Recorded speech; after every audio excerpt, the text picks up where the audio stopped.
Ал бастай қояйық енді, иә? Көріне ме?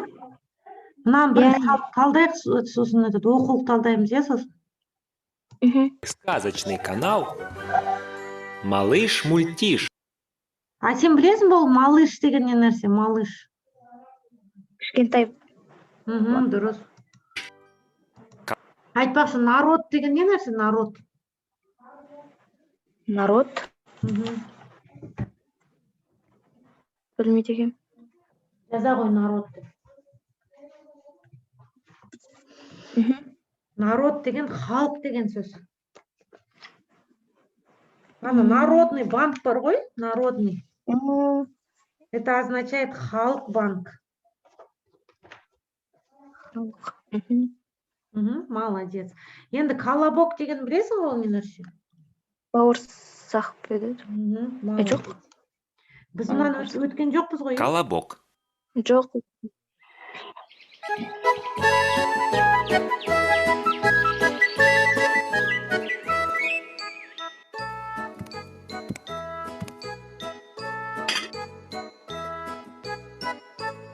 Бұны өтіп қойдық алсын? Жоқ, мұнан өтпіз. Басқа.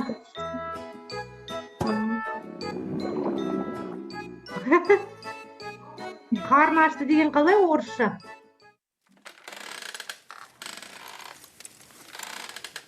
Жил-был старик со старухой. Мынау түсінікті ғой, мынаны білесің сен. Жил-был старик па? Өмір сүрді старуха кемпір. А старик? Старик деген...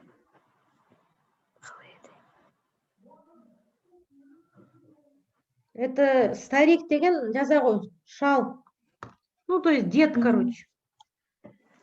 Ата, короче, ата. Просит старик. Просит деген не нәрсе? Просит. Сұрау.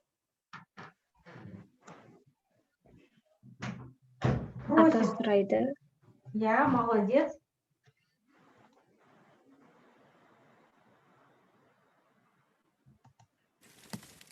Испеки, старуха, колобок. Испеки деген не нәрсе? Испеки. Испеки. Ага.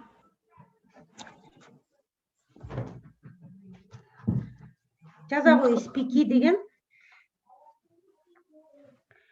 Испеки деген, это әзірле, пісір деген сөз, дайында. Из чего испечь-то? Из чего деген түсінікті ма? Из чего? Из чего? Жаза ғой, из чего деген не нәрседен.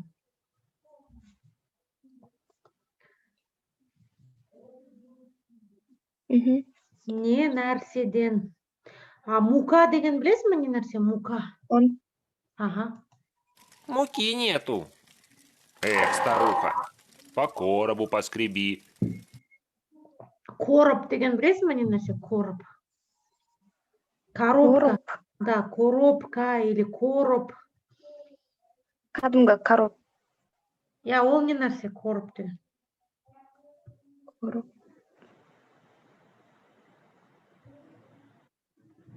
Ол не әлгі? Коробка деген білесің ме не нәрсе? Қорап, қорап деп жазшы. Кәдімгі коробкада, я білемін.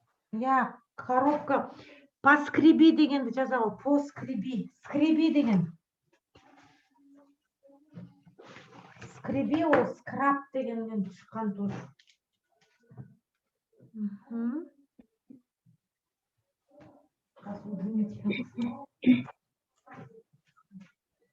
Так. Скреби деген бүйтіп қасықпен бүйтіп не десің ғой? Қалай түсіндіруге болады? Мысалы, бір ненің түбінде, кастрөлдің түбінде тамақ бірдеңе қалса, сен оны қасықпен бүйтіп, қалай оны айтуға болады қазақша? Тамақтың қалдығын или бір нәрсені қасықпен не десің ғой, бұлай бүйтіп? Түсінің ба не нәрсе? Қазақша қалай ол? Тамақтың қалдығы ма үшін? иә, соны қасықпен бүйтіп былай тырнау емес енді қазір.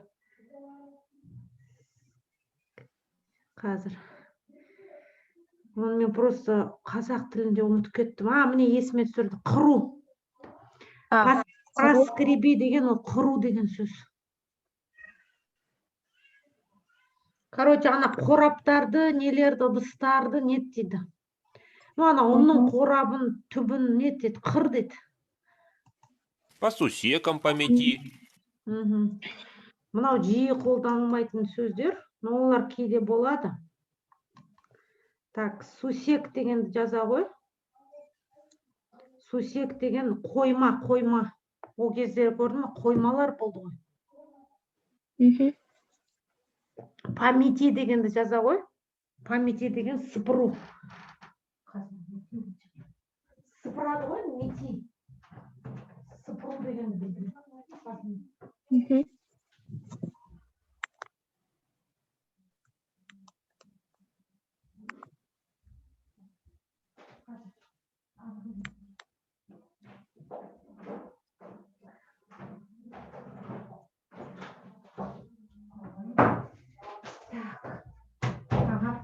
Түсінің ғой, сыпыру. Авось деген жаза ғой. Авось деген ол мүмкін деген сөз.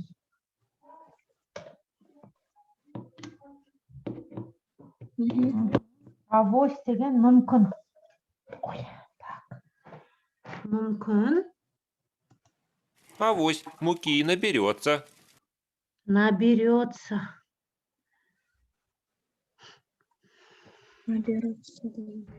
Наберется деген, яғни жинайсың деген сөз. Жиналу мүмкін деген сөз. Түсінің ғой, жиналу мүмкін. Так.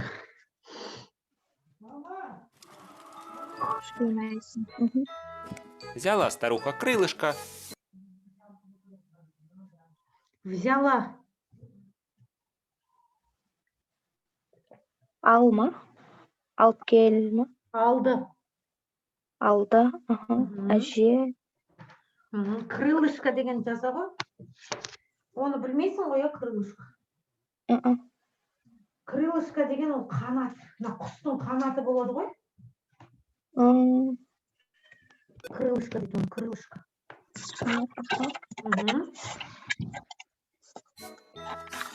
По коробу поскребла. По сусекам помела. И набралось муки. Пригоршни с 2. Пригоршни деген это как бы... Пригоршни деген уыс. Короче, екі кіші уыс.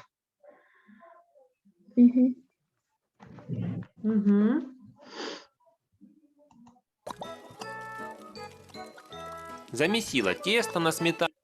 Нам түсіну ба, замесила тесто. Қамыр. Замесила деген. Замесила деген илеу.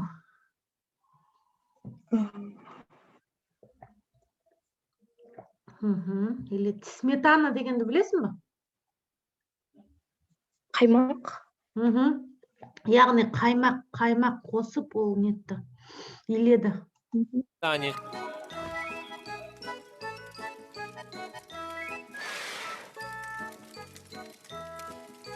Испекла колобок.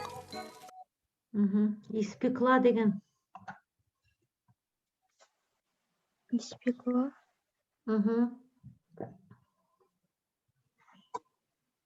Испекла деген пісірді деген сөз.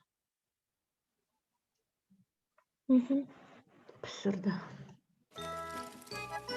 И на окошко студить положила. Окошко. Окошко. Окошко или окно. Айна. Жоқ, айна емес, айна это же зеркало. Терезе. Окошко дейді оны, тоже екінші мағынасы. А студить деген не нәрсе? Студить. Студить деген это значит не суыту. Суытып қояды ғой. Положила. Положила. Положила. Мгм. Күту. Ложить. Жоқ, қойды деген сөз, қою. М, Мгм. Яғни қойып қойды, иә?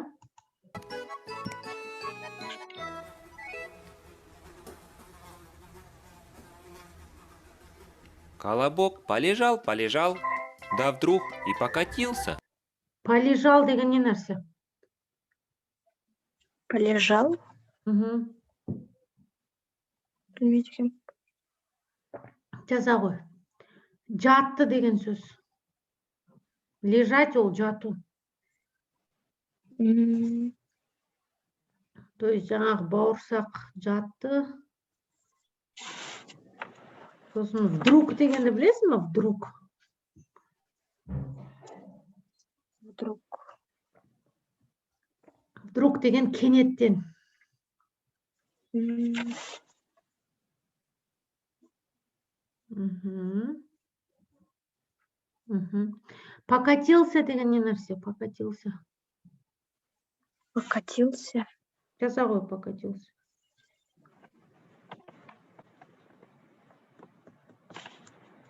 Покатился деген ол домалады деген сөз. Домалады. М,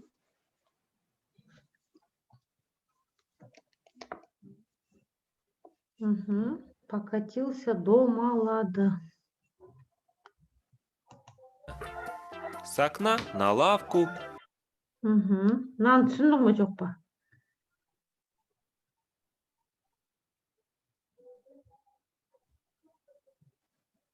Лавка. Окно дегенді Терезе. білесің бе? Терезеден лавка деген не нәрсе? Терезе. Ага. Иә, терезе ол окно, а лавка деген не нәрсе? Лавка. Секіру. Жоқ, секіру деген емес. Лавка. Покатился ол домалау ғой, етістік біреу ғана. А лавка деген ол міне мынау. Мынаны қалай атайды қазақша? Орындық па? Иә.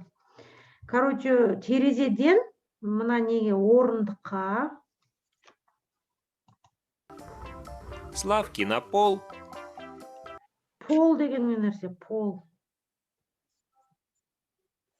Пол. Жерді кәдімгі. Мына. Мгм. Пол деген жер, Мгм. дұрыс айтасың. Мгм. Мгм. Жерге. По полу да к дверям. Дверь.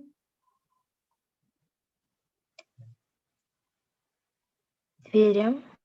Мгм. Дверь. Дверь деген не нәрсе? Дверь. Есік.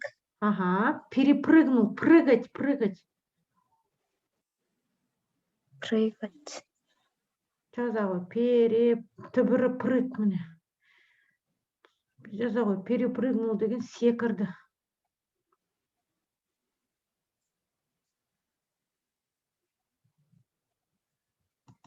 Перепрыгнул через Мгм. порог в сени. Мгм. Порог. Порог. Мгм. Порог дегенді өткен жоқсың сен. Ол табалдырық. Мына есіктің міне түбі болады ғой мына жерінде. Мгм. Сол табалдырық деген порог. Мгм. Ол, короче, секірді табалдырықтан. Сеня деген ол мына орталық әлгі үйге кіреберіс болады ғой, сондай бір кішкентай бөлме. Мгм. Кіреберіс деп жазып қой, сеня. Көрдің, мұнда көп сөздер, иә? Мгм. Сеня, иә? Мгм. Так. Из сеней на крыльцо. С крыльца Крыльцо. Крыльцо. Мгм. Крыльцо деген ана үйге әлгі кіреберісте бір кейбіреулерде болады ғой, баспалдақтар. Мынау сол баспалдақ. М, Крыльцо деп аталады. Баспалдақ. мгм. на двор. Двор деген білесің бе не значит двор? Есік алды. Аула, иә? Мгм. Не аула. Дальше и дальше. Мгм. Дальше и дальше дегенді білесің бе ол не нәрсе? Әрі қарай. Молодец.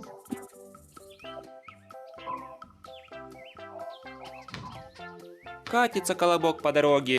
Катится деген не нәрсе? Катится. Мгм.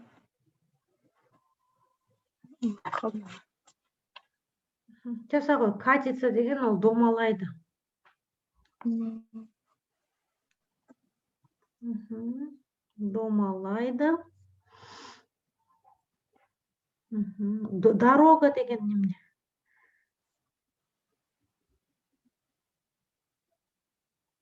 Дорога.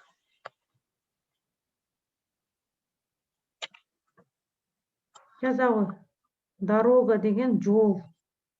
Мгм. Яғни жол бойымен домалап келе жатыр. Навстречу деген, навстречу. Кездесті. Иә, яғни, аха. Навстречу ему заяц. Заяц. Түсінің ғой, заяц ол кім? Иә, қоян. Мгм. Колобок, колобок, я тебя съем. Мынау неме съем деген. Мен сені жеймін. Мгм. Мгм. Не ешь меня, заяц. Мынау еш деген немене? Мені. А? Жеме дейді, иә. Еш дегенді же, а мынау Мені не жемеші. жеме. Я тебе песенку спою. Иә. А мынау неме песенку спою.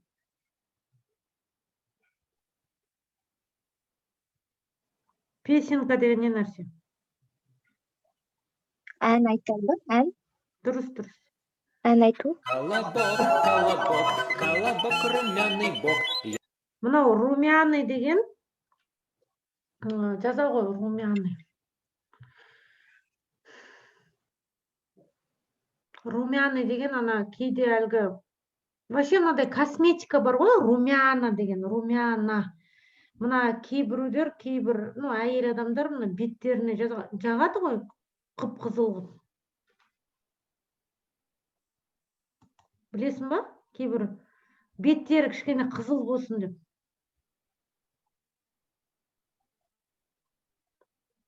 Сонда румяна деген ол не? Егер мына бауырсаққа қатысты айтсақ, ол піскен деген сөз. Мына жақсы піседі ғой, қып-қызыл болып. Алло? Мадина, естіп тұрсың ба?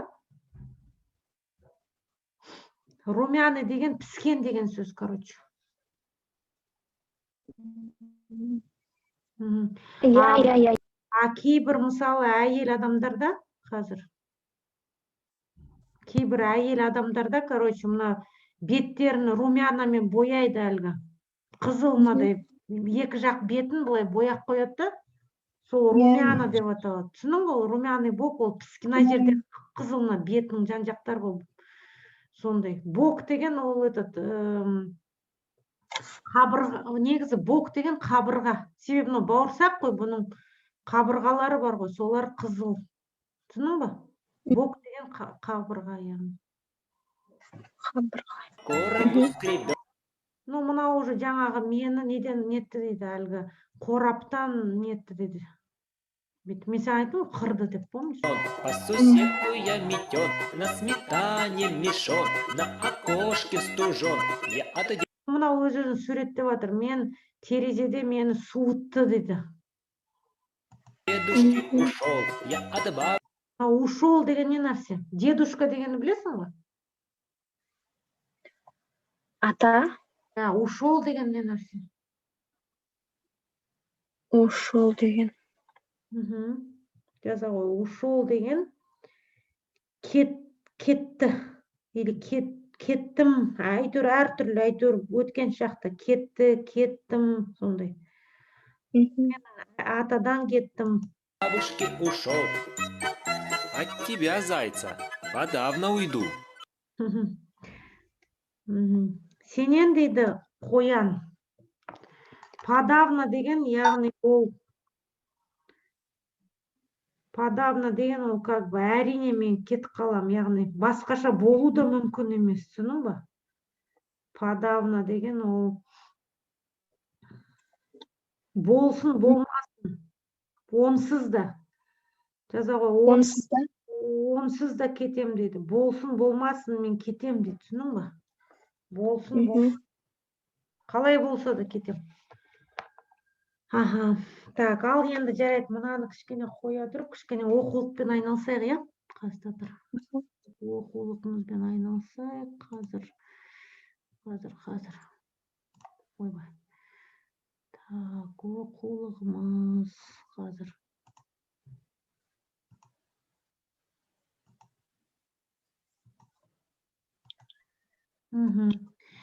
Так, енді бетекті. Екеуміз қай жерге келдік ана жол? Так. Мына жерді біз өттік қой, иә мынау? Или әлі өткен жоқпыз? Жоқ, өткен жоқпыз. Біз мына жерде қалып қойдық қой, мына жерді. Мына жерді бітірдік біз екеуміз, ана жол есімде. Так, мына жерді, мына жерді, легко или трудно деген.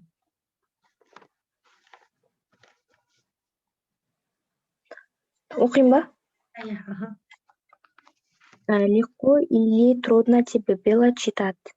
Почему? Ал енді мынаны қалай түсінесің? Легко деген жай ма? Оңай. Оңай, иә. А трудно? Трудно.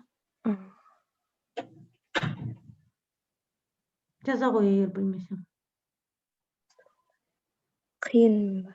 Я, дұрыс. Оңай болды ма, қиын болды ма дейді. Читать. Оқы. Да, оқу. Жаңа біз осының алдында бір текст өттік қой, ана өткен сабақ. Соны сұрап жатыр, оңай болды ма? Так, енді. Мына жерден қай жерден бөлу керек дейді. Қара, міне мынау бар ғой, бәрі бірге. Табу керек, мынаның аяғы қайда.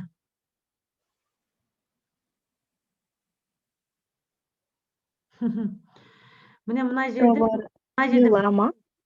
Я, мынау бар ғой, сөйлем негізі. Бірақ бұл бәрі бірге болып тұр. Міне мына жерде бөлінеді, қара. Проворонила деген. Проворонила. И ворон. Сосын ворона болады. Жаза ғой, проворонила деген.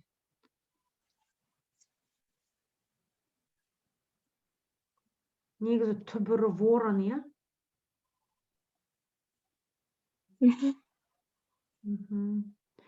Жаза ғой, проворонила деген, яғни айырылып қалу.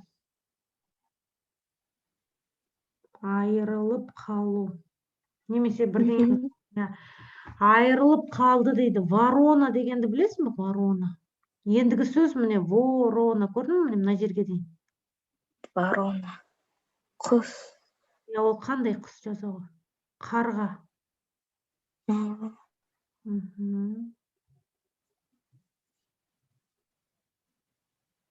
Қарға. Вороненка. Вороненка деген ол қарғаның бөпесі. Яғни қарға бөпесінен айырылып қалды дейді. Түсінің ба? Қалған сөз міне вороненок деген, ол баласы. Аха. Ендігі сөз міне мына жерге дейін болады. Воробей. Воробей деген. Воробей.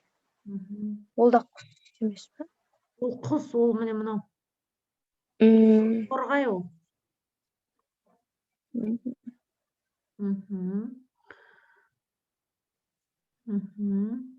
Воробей. Содан кейін мына и ол өзі жеке болады. Воробей, и ол жеке тұрады. Және сосын на мына жерден бөлесің. Сосын кошку. Кошканы сен білесің ғой? Мысық. Чирикает дейді. Шымшық па? Жоқ, чирикает еткен ол ана воробейдің дыбысы ғой, былай чик-чирек деп айтады. Дыбыс шығарады өзінің несін. Мынаны біз бөлдік, міне мына жерде жанында раздели, бөл дейді. Раздели предложение на слова. Біз оны жаңағына бөліп тастадық. Сосын біреуі, короче, скороговорка дейді. Скороговорка деген ол сондай нәрсе. Оны тез-тез айту керек былай. Проворонила ворона вороненка, проворонила ворона вороненка. Это чтобы әдемі произносить ету үшін сондай недер бар. Жаттығу үшін сондай сөздер бар. Оны қайталай бересің былай. скороговорка деп айтады. Жазып қой. Скоро деген это тез деген сөз. А говорка ол сөйлеу. Сонда тез сөйлеу үшін жаттығулар. Жаза қой. Скороговорка тез сөйлеуге арналған жаттығулар. Тез және дұрыс сөйлеу үшін, түсіндің бе? Жаза қой. Скороговорка. Түсіндің бе? Ол мынау біріншісі. Проворонила, ворона, вороненка. Осы қайталайсың, түсіндің бе? А екінші поговорка. Поговорка деген ол мәтел. Жаза қой, поговорка ол мәтел.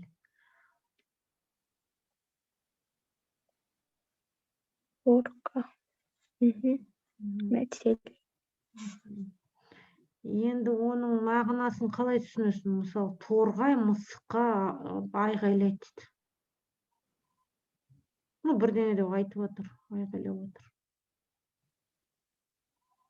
Менің ойымша оның мағынасы как бы әліңді біл деген сияқты. Сен өзің мысалы бір кісі кішкентай болып, мысалы бір бастығына или тағы біреуге сөйтіп береді как.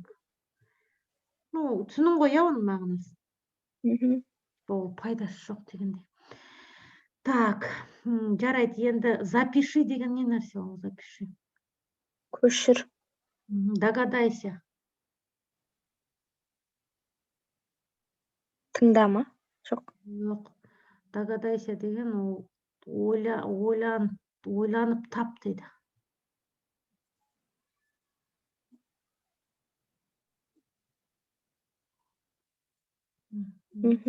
Раздели деген не нәрсе? Раздели.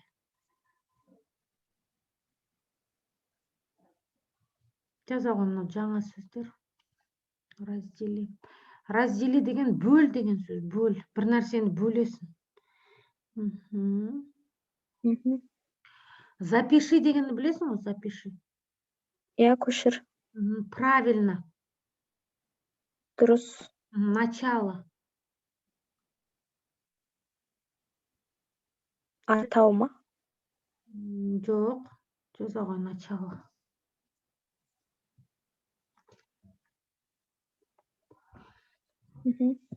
Начало деген басы. Бір нәрсенің басы. И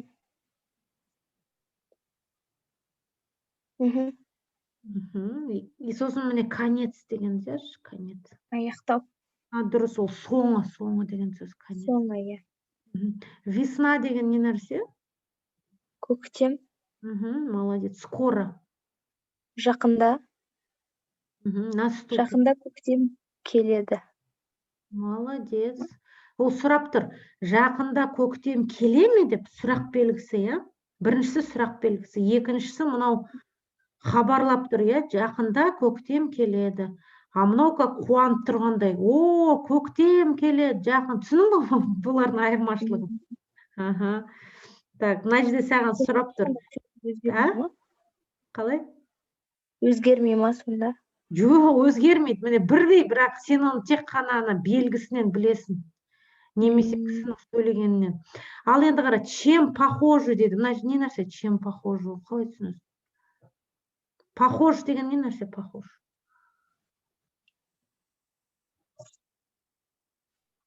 Похож деген? Ұқсау ма? Иә, ұқсау. Иә, ұқсау. Не нәрсесі ұқсайды дейді. А различаться? Ұқсау ма? Иә, ұқсау, дұрыс. А различаться деген не нәрсе? Различаться. Білмейді екен.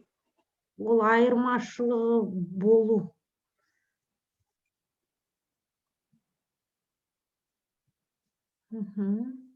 Айырмашылығы болу.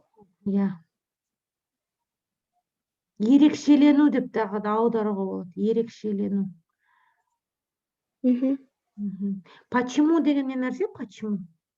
Неге? Молодец. Конец деген жаңа болды ғой, соңында. Неге дейді соңында? Поставлены деген не нәрсе? Поставить.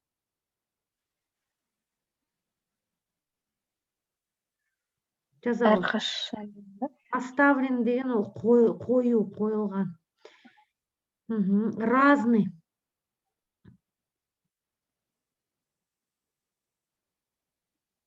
жаза қой разныйды. Мгм.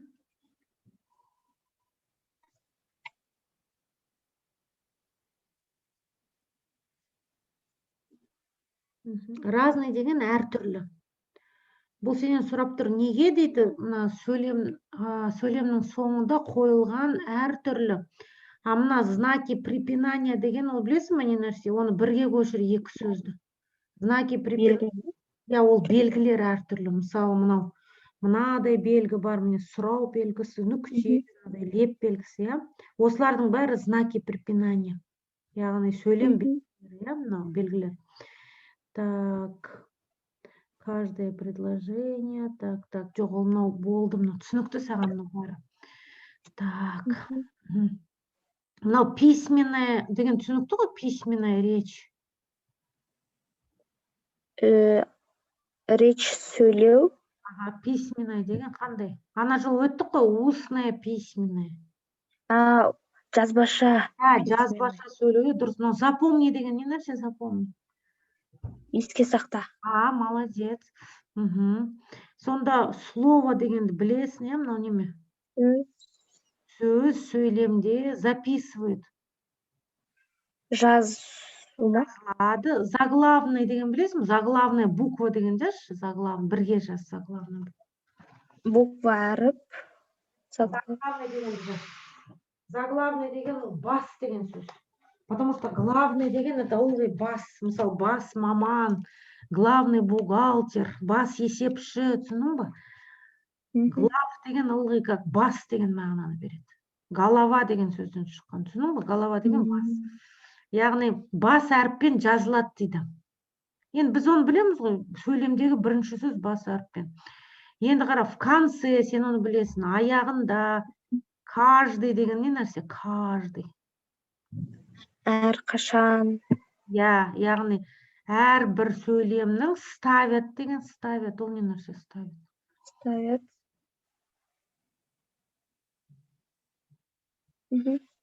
Ставят деген қояды. Точка деген не нәрсе? Точка. Нүкте. Молодец. А вопросительный деген не нәрсе? Вопрос деген сөздің шықты. Сұрақ. Ага. Восклицательный деген не нәрсе? Восклицательный. Білмейді екенмін. Ол леп белгісі. Міне мынау ол леп белгісі. Міне мынау восклицательный знак дегенді сызықша қойды. И міне мынаны қоя сал, болды, міне леп белгісін қоя сал.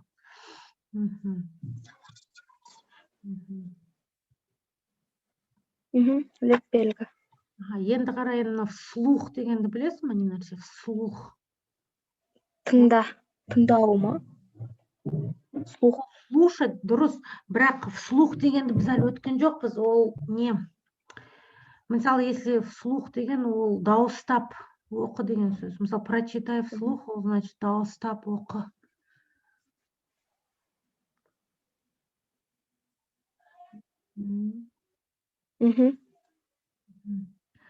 Ал енді мынаны оқышы, мына сөйлемді.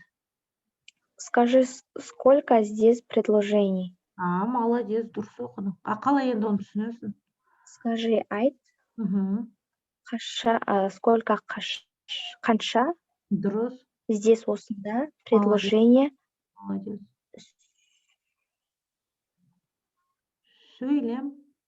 Сөйлем, иә, сөйлем. Қазір біз оны санаймыз. Или санама, мұнда неше сөйлем мына жерде? Жоқ, біз әлі нүктесін қойған жоқпыз. Оны бірінші сосын қоямыз, сосын нетеміз. Так, ендігі сөйлемді. Мынаны бар ғой, мынаны біз ана жол өткен сабақта. Мұнда жанып тұр. Сіз үйге бердіңіз ғой бұны маған. Сен оны бәрін оқыдың ба, қарадың ба? Мына жерде жанып тұр. Понижая голос, яғни дауысты түсіресің, кішкене төмендетесің.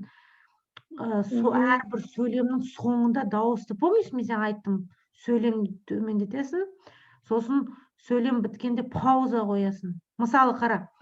Девочка заблудилась в лесу. Түсіндің ба, қай жерде сөйлем біткен? Мына жерде нүкте болу керек, иә? Иә. Заблудилась деген не нәрсе? Заблудилась деген. Қарай ғой. Заблудиться.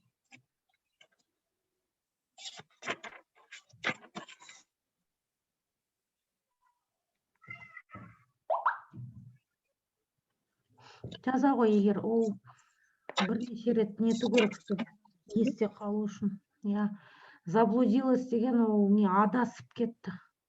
Адасты әйтеуір.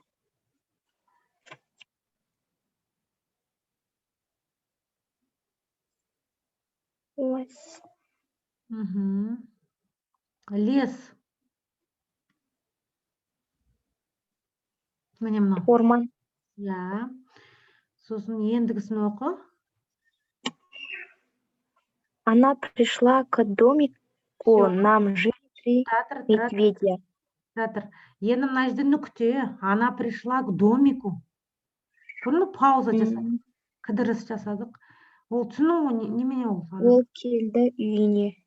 Жоқ, ол оның үйі емес, просто үйге келді. Кетті. Жоқ, келді үйге, дұрыс. Ага, дальше. Там жили 3 медведя, медведей. Татыр. Там жили 3 медведя, нүкте болады. Свет жақта есік жоқшы. Ага. Бош. Ал енді мынаны аудара ғой, қалай?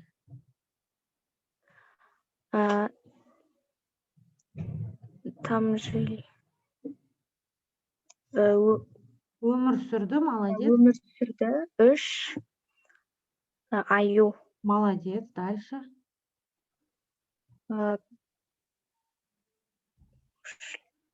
Медведей. Медведей дома не было, они ушли гулять. Жоқ, сөйлем сол жерде бітеді. Мына жерде көрдің бе, бәрі бірге саған табу керек. Міне, не было дегеннен бітеді. Не было, сосын нүкте. Оны қалай түсінесің? Было, болды. Болмады, не было. Значит, олар үйде болмады. Я дальше. Они ушли гулять по лес. Олар орманға кетіп қалды. Ушли. Ага. Ал енді қара, мына соңғы сұраққа жауап берші, міне, знакома. Міне, мына жерді оқыш, міне. Тұрады, мына жерде гулять деген не нәрсе гулять? Гулять.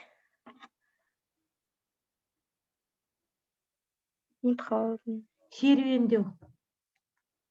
Олар серуендеуге кетіп қалды дейді. Енді мына соңғы сөйлемге давай жауап берейік мына жерге. Знакома ли тебе эти сказка? Да, это сказка. Ол немесе знакома дегенді. Білмесең жаза ғой.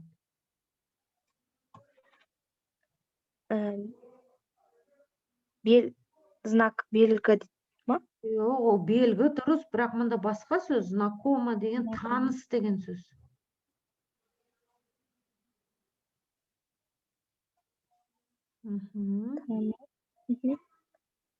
Сені сұрап жатыр, таныс па дейді? Ертегі. Иә, осы ертегі саған таныс па?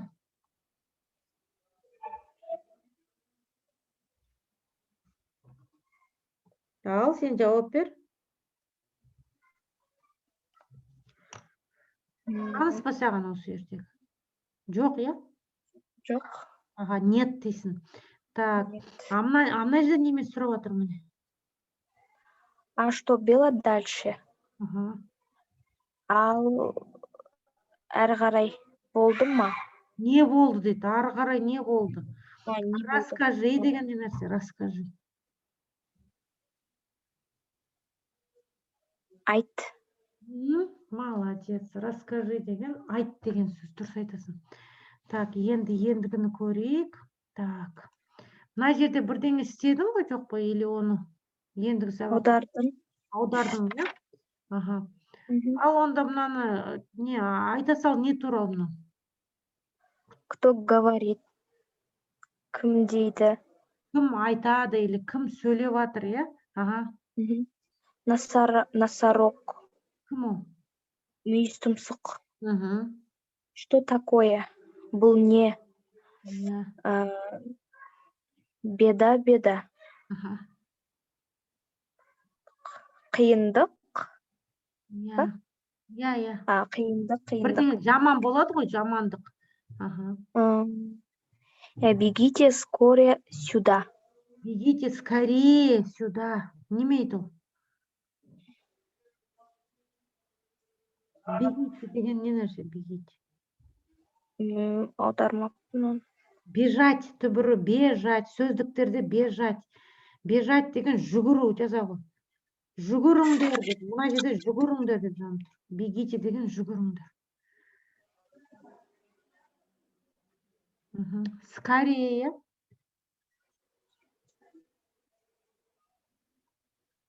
Скорее сюда. Скорее dedi. Скорее. Скорый деген сөзден шыққан. Скорее.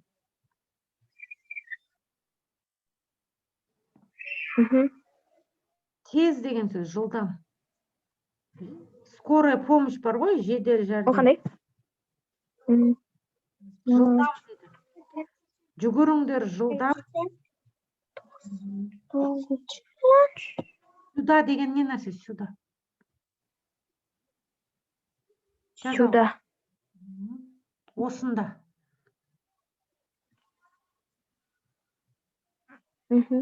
Дальше. О чем дело? Ол неме в чем дело деген? Бұл не? Я не болды деген сөз. Не болды? Спасите. Ол неме? Құтқарыңдар. Я. Кого, кім? Кого? Кімді? Бегамот. Бегамот. Жаңағы мүйіз тұмсықты. Наш бегамот. Біздің бегамот. Біздің мүйіз тұмсық. Дальше.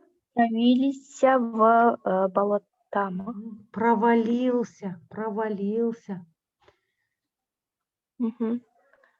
Ол неме провалился дейді? Я, ол батпаққа түсті дейді, дұрыс. Міне саған айтады, міне мынау жаңағы текст біз оқыған, осындай мынадай әрбір адамның өз сөз жеке-жеке сызықша арқылы тұрса, ол диалог деп аталады, түсінің ба? Диалог деген жазып қой, ол сұхбат деген сөз, дәптерге жаз.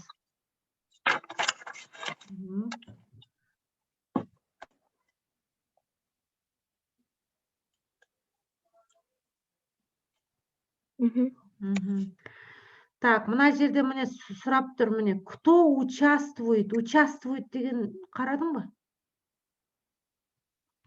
Участвует деген үйретіну ма? Участвует деген ол учиться, ол үйрену, а мынау қатысу. Кім қатысады дейді? Жаза ғой, участвует деген қатысу.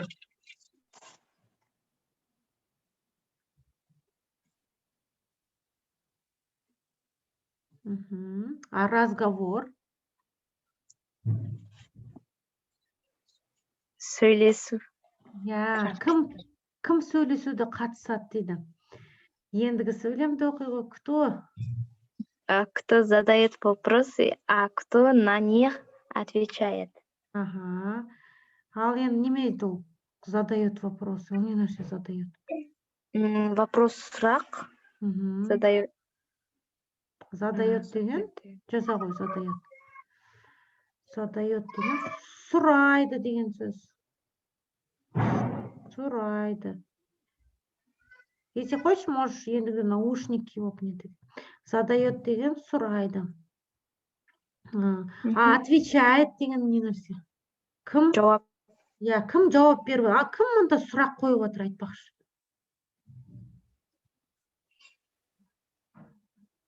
Мне кажется, міне мына кісі айтып отыр, я? Кісі деген қалай болады? Адам или кісі, или ер адам? Человек. Дұрыс, человек. А отвечает кім? Жауап беріп отқан кім? Бегемот? Жоқ. Носорог жауап беріп отыр екен. Носорог, кажется. Точно, носорог жауап беріп отыр. Тұра тұр, мүйіз тұмсық деген ол, кажется, носорог, а бегемот деген ол не ғой? Ол бегемот деген басқа ғой, негізі?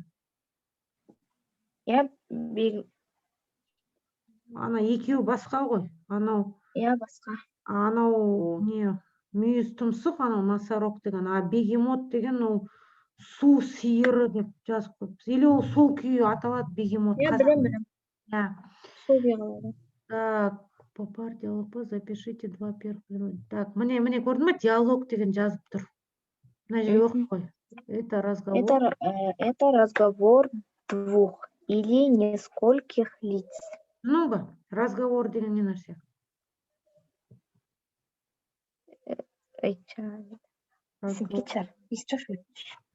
Разговор деген ол сөйлеу немесе сұхбат, разговор деген.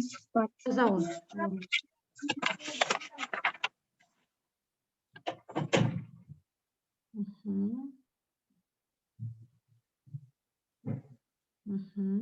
Два деген ол түсінікті, несколько деген. Не нәрсе, несколько.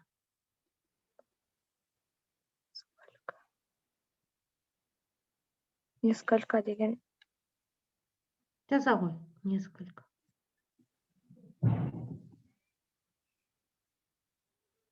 Несколько деген бірнеше.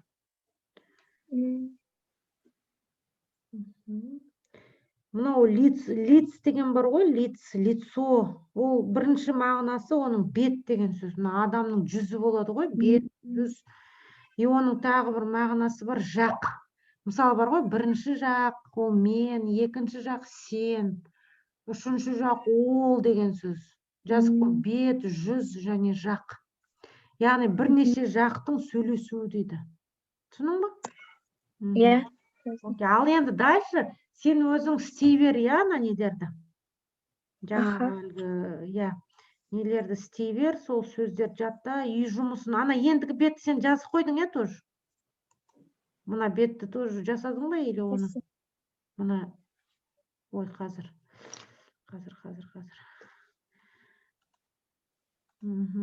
Анау әлгі 14-ші ма, нешінші бет? Сен ендігіде, сен саған бір үйді беріп алсам, можешь наушник киіп алуға, сонда олар сен ешкім естімейді, не істеп. Міне қара, мынаны көрдің ба, міне? 15-ші бетті жасадың ба? Мен бұны істеп қойдым. 16-ны істедің ба? Жоқ. Оны жарайды, бірге істейміз. Енді мынаны 18-ді міне жаса, міне ложка дейді, қара. Мына оңай. Давай оны жазып ал. Үй жұмысы, мысалы, үй жұмысы. Үй жұмысы 18-ші бет. Сосын 14-шіні жаза қой. Мына жерде көрдің ба, мынада нелер бар, әртүрлі. 19-ды ма? Сөздер бар, соларды аударып қарай. Аха. Сосын егер уақытың болса, мынаны да қарай сал, иә, мынау сұрақтар, мына сурет бойынша. Все, онда сөздерді жаттай ғой, егер ала берсе, понедельник күні болады, иә, дүйсенбі. Иә. Все, онда пока. До свидания. До свидания.